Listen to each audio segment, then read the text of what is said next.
In this video I would like to talk about the evolution of the Roman legionary. It is not intended to be a very detailed descriptive video, just a basic guide to help you differentiate what did the Roman soldiers look like across the centuries. Around the 500 BCE, the Roman army was influenced by Greece. Therefore, the Roman troops were similar to the Greek hoplites. As you can see, this had nothing to do with the typical legionary that we all think of. This hoplite-styled soldier was heavy infantry.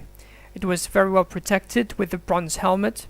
The one you see in the image is a Corinthian helmet, a breastplate and greaves. They also carried a big round shield, very similar to the Greek hoplon, which was usually decorated. The hoplites, by the way, take their name from this shield. Anyway, as weapons, the most commonly used were the spear, as primary weapon, and also the sword. Here the sword depicted is similar to the Greek kopis. It is characterized by its curved blade, which could deliver very powerful strikes. As you can see, there is a significant difference between the previous Roman soldier and the hestatus in singular. Since they were formed by the poorest citizens who had to pay for their equipment, their protection was very light. They used greaves, a shield with a metallic umbo, this central part, and a helmet and a plate made of bronze. At that time, two key weapons were introduced, the pilum and the gladius.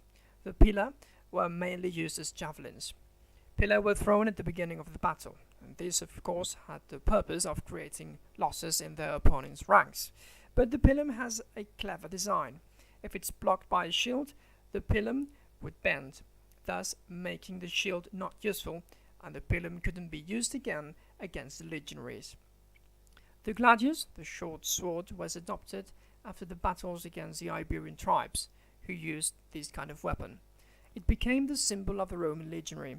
It could be used as a slashing weapon, but since the Romans fought in very close formation, it was mostly used to stop the enemy. The gladius design, however, underwent some changes throughout the centuries. These are the principes. There is not a massive difference in weaponry if compared to the hastati. They also carried a gladius, several pila, and a shield. Probably the main difference is the use of chainmail.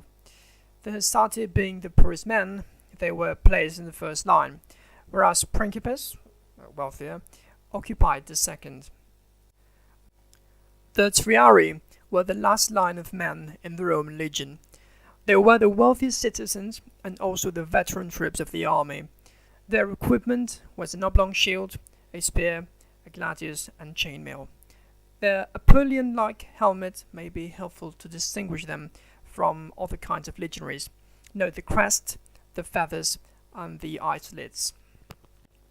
The velites were light infantry troops. Their main function in battle was to harass the enemy with their javelins. As you can see in the picture, they also used a round shield and a short sword, but I guess you will distinguish them thanks to the wolf skin that usually covered their head and back.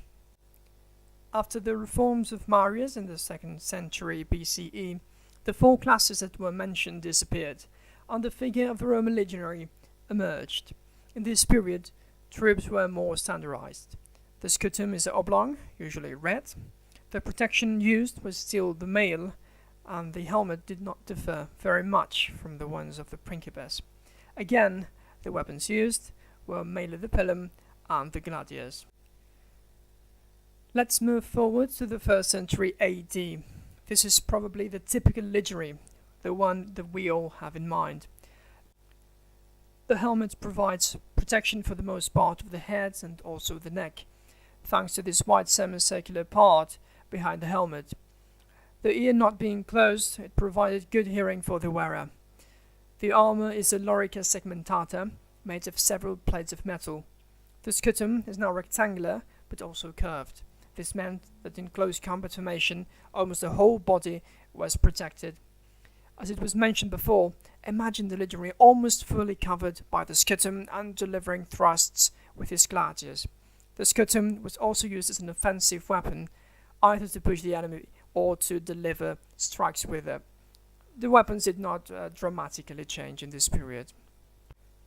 This late legionary has gone through many changes.